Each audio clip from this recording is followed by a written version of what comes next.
Hi అండి, అందరికీ welcome to Sivatech Telugu YouTube channel. ఈ రోజు వీడియోలో మనం వచ్చేసి ఏదైతే వికలాంగుల పెన్షన్ సంబంధించి చాలా మందికి అయితే నోటీస్ అనేది గవర్నమెంట్ ఇవ్వడం జరుగుతుంది.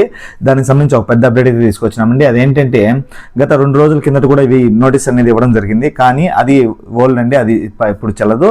ఏదైతే ఈ యొక్క ఆగస్టు 18వ తేదీ 19వ తేదీ నుంచి ఇచ్చే నోటీసులే మెయిన్ ఇంపార్టెంట్ అండి. ఎందుకంటే దాంట్లో కొంచెం అప్డేట్ చేయడం జరిగింది. అదేవిధంగా ఈ నోటీస్ అనేది ఈ నెల అంటే ఆగస్టు 20వ తేదీ వరకు అయితే మన యొక్క నోటీస్ తీసుకునే దానికైతే ఛాన్స్ ఉంది. ఖచ్చితంగా ఎవరైతే ఈ అనర్హులుగా గుర్తించబడి జరిగిందో వాళ్ళు ఖచ్చితంగా నోటీస్ అయితే తీసుకోవాలండి. నోటీస్ తీసుకోకపోతే మీ యొక్క పెన్షన్ అనేది ఆటోమేటిక్గా ఎగిరిపోతుంది.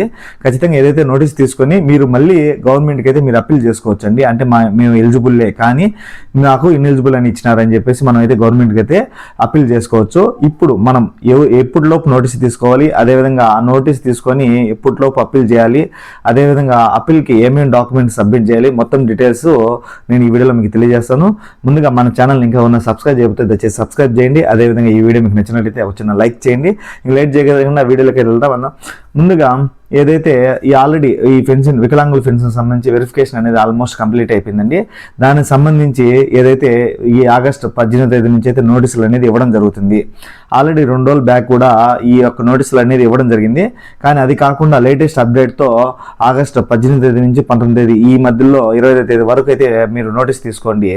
దాంట్లోనే అప్డేట్గా ఉంటుంది. ఏదైతే 10,000 రూపాయలు పెన్షన్ తీసుకుంటున్నారో అటువంటి వారు ఏదైతే నోటీస్ ఇచ్చి మీకు అంత పెన్షన్కి ఎలిజిబుల్ కాదని చెప్పి నోటీస్ ఇచ్చి ఉంటారో అటువంటి వారైతే వాళ్ళకి 6,000 రూపాయలకి ఎలిజిబుల్ అని చెప్పేసి ఇవ్వడం కూడా ఈ కొత్త నోటీసులో అప్డేట్ ఇవ్వడం జరిగింది. కాబట్టి ఎవరైతే ఈ యొక్క కొత్తగా నోటీస్ తీసుకోలేదో అటువంటి వారైతే కొత్తగా నోటీస్ తీసుకోండి. కొంతమందికి అయితే ఏదైతే 40% బిలో ఉంటుందో అటువంటి వారికి అయితే మీ యొక్క పెన్షన్ అనేది క్యాన్సిల్ అవుతుందని చెప్పేసి కూడా నోటీస్ ఇవ్వడం జరిగింది. అటువంటి వాళ్ళందరూ ఎవరైతే ఎలిజిబుల్ అయ్యి ఉండి వారికి నోటీస్ వచ్చిందో అటువంటి వారు కూడా మీరు గవర్నమెంట్కి అయితే అప్పీల్ చేసుకుని దానికైతే అవకాశం ఉంది. ఈ నోటీస్ అనేది మీరు ఖచ్చితంగా అయితే నోటీస్ అనేది తీసుకోవాలి. ఈ నోటీస్ వచ్చేసి ఈ నెల అంటే ఆగస్టు 20వ తేదీ లోపలైతే మీరు ఖచ్చితంగా నోటీస్ తీసుకోవాలండి. ఒకటి నోటీస్ తీసుకున్న తర్వాత మీరు అప్పీల్ ఎప్పటిలోపు అప్పీల్ చేసుకోవాలంటే 1 నెల మీకు టైం ఉంటుంది. ఏదైతే నోటీస్ తీసుకున్న డేట్ నుంచి ఏదైతే మీరు 20వ తేదీ నోటీస్ తీసుకుంటే రేపు నెల అంటే వచ్చే నెల 20వ తేదీ వరకు అయితే మీకు టైం ఉంటుంది. ఈ టైం లోపల ఖచ్చితంగా మీరు గవర్నమెంట్కి అయితే అప్పీల్ చేసుకోవాల్సింది ఉంటుంది. ఒకవేళ ఈ నెల దాటిన తర్వాత అప్పీల్ చేసుకుంటే మీకు మళ్ళీ చల్లదండి, మీకు మీ యొక్క పెన్షన్ అనేది క్యాన్సిల్ అవ్వడం జరుగుతుంది. కాబట్టి ఎవరైతే నోటీస్ తీసుకుంటారో అటువంటి వాళ్ళు ఖచ్చితంగా నెల రోజుల లోపలైతే మీరు గవర్నమెంట్కి అయితే అప్పీల్ చేసుకోవాలి. ఒకటి అప్పీల్ చేసుకోవడానికి ఏమేమి డాక్యుమెంట్లు కావాలి, అదేవిధంగా ఎక్కడ మనం అప్పీల్ చేయాలి అనే విషయాలు ఇప్పుడు మళ్ళీ చెప్తాను. మనం మెయిన్గా అయితే మనకి ఏదైతే అప్పీల్ చేసుకోవడానికి ఏమేమి డాక్యుమెంట్లు కావాలంటే ఫస్ట్ ఆఫ్ ఆల్ మనకి ఆధార్ కార్డు, మీ యొక్క ఆధార్ కార్డు, అదేవిధంగా మీకు ఏదైతే గవర్నమెంట్ నుంచి మీకు సదరం సర్టిఫికేట్ ఉంటుందో ఆ సదరం సర్టిఫికేట్, అదేవిధంగా మీరు ఎక్కడైనా హాస్పిటల్లో చూపించుకుంటే దానికి సంబంధించిన డాక్యుమెంట్ కూడా మీ దగ్గర పెట్టుకోండి. వీటితో పాటు మీ దగ్గరలో ఉండే గవర్నమెంట్ హాస్పిటల్ దగ్గరికి వెళ్ళి, అది రిమ్స్ కావచ్చు లేదా ఏరియాలో హాస్పిటల్ కావచ్చు, ఇట్లా మీ గవర్నమెంట్ హాస్పిటల్ దగ్గరికి వెళ్ళేసి మీరు మాన్యువల్ మెడికల్ సర్టిఫికేట్ అయితే తెచ్చుకోవాల్సింది ఉంటుంది. అంటే మీరు ఏదైతే మీ దగ్గరలో ఉండే గవర్నమెంట్ హాస్పిటల్ దగ్గరికి వెళ్ళారంటే అక్కడ మీరు అడిగితే మిమ్మల్ని టెస్ట్ చేసి మీకు మాన్యువల్ మెడికల్ సర్టిఫికేట్ అనేది మీకు ఇవ్వడం జరుగుతుంది. ఆ సర్టిఫికేట్ని తీసుకొని మీరు ఆ మాన్యువల్ మెడికల్ సర్టిఫికేటు, అదేవిధంగా ఆధార్ కార్డు, అదేవిధంగా మీ యొక్క సదరం సర్టిఫికేటు, అదేవిధంగా మీకు సంబంధించిన హాస్పిటల్కి సంబంధించిన ఏదైనా డాక్యుమెంట్ ఉంటే ఆ డాక్యుమెంట్లు మొత్తం ఈ డాక్యుమెంట్లు అన్నీ తీసుకొని మీరు ఈ అప్పీల్ సంబంధించిన అప్లికేషన్ అనేది మనం డిస్క్రిప్షన్ ఇవ్వడం జరుగుతుంది. అదేవిధంగా పక్కన కూడా చూపిస్తాను చూడండి. ఈ అప్లికేషన్ తీసుకొని మీరు మీకు సంబంధించిన అంటే మీరు రూరల్ ఏరియా అయితే మీకు ఎండిఓ గారికి, అదేవిధంగా మీ యొక్క అర్బన్ ఏరియా అయితే మీరు మున్సిపల్ కమిషనర్కి అయితే మీరు అప్పీల్ చేసుకోవాల్సి ఉంటుంది.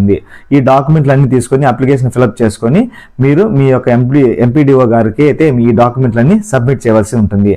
మీ ఎంపీడీఓ గారు అయితే మీకు ఒక డేట్ అనేది చెప్తారండి. అంటే ఆ డేట్లో మీరు ఏదైనా హాస్పిటల్కి మీకు రీఅసెస్మెంట్కి అయితే మీకు ఆ డేట్ అనేది కన్ఫర్మేషన్ చేయడం జరుగుతుంది. ఆ డేట్లో మీరు ఏదైతే మీకు హాస్పిటల్ ఇచ్చారో ఆ హాస్పిటల్కి ఆ డేట్లో వెళ్ళి మీరు మళ్ళీ ఒకసారి చెక్ చేయించుకున్నట్లయితే ఆ చెక్ చేసిన డాక్టర్ వాళ్ళ యొక్క లాగిన్లో మీ యొక్క సదరన్ పర్సంటేజ్ మళ్ళీ కానీ పెంచి కానీ వేసానంటే వచ్చే నెల నుంచి మీకు యథావిధిగా మీకైతే మీ పెన్షన్ మీకు రావడం జరుగుతుంది.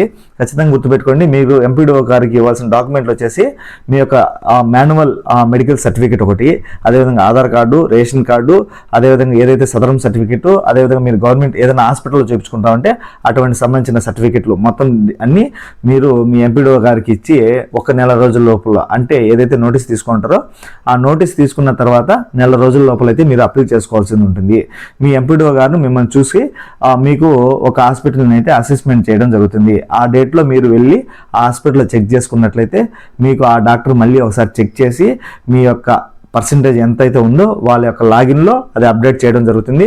మీ పర్సంటేజ్ కానీ మళ్ళీ యథావిధిగా కానీ ఏదైతే మీకు ముందుగా ఉన్న పర్సంటేజ్ వేసినారంటే మీకు యథావిధిగా మీ యొక్క ఏదైతే మీకు ముందుగా వస్తున్న పింఛన్ అదేవిధంగా యథావిధిగా ముందు నెలలో వచ్చే నెల నుంచి కంటిన్యూ అయితే జరుగుతుంది. ఒకవేళ కానీ మీరు ఇప్పుడు 80% బిలో ఉండి 85% బిలో ఉండి 40% అబోవ్ ఉంటే మీకు ముందు 10,000 రూపాయలు పింఛన్ వస్తా ఉంటే దాన్ని మీకు 6,000 రూపాయలు అయితే చేయడం జరుగుతుంది. అదేవిధంగా ఎవరైతే 40% బిలో ఉంటారో అటువంటి వారికి అయితే పెన్షన్ అనేది క్యాన్సిల్ చేయడం జరుగుతుంది. ఈ విధంగా ప్రాసెస్తో మీరైతే మీ యొక్క అప్లికేషన్ అనేది అప్పీల్ చేసుకోండి. దానివల్ల అయితే మీరు మీ యొక్క పెన్షన్ అనేది కోల్పోకుండా చేయడం జరుగుతుంది. ఈ వీడియో మీకు నచ్చినట్లయితే ఈ వీడియోకి వచ్చిన లైక్ చేయండి. అదేవిధంగా మన ఛానల్ని ఇంకా ఉన్న సబ్స్క్రైబ్ చేయకపోతే దయచేసి సబ్స్క్రైబ్ చేయండి. అదేవిధంగా ఈ information me friends and family మెంబర్స్కి అయితే షేర్ చేసి అందరికీ తెలియజేసే విధంగా చూడండి. Thank you.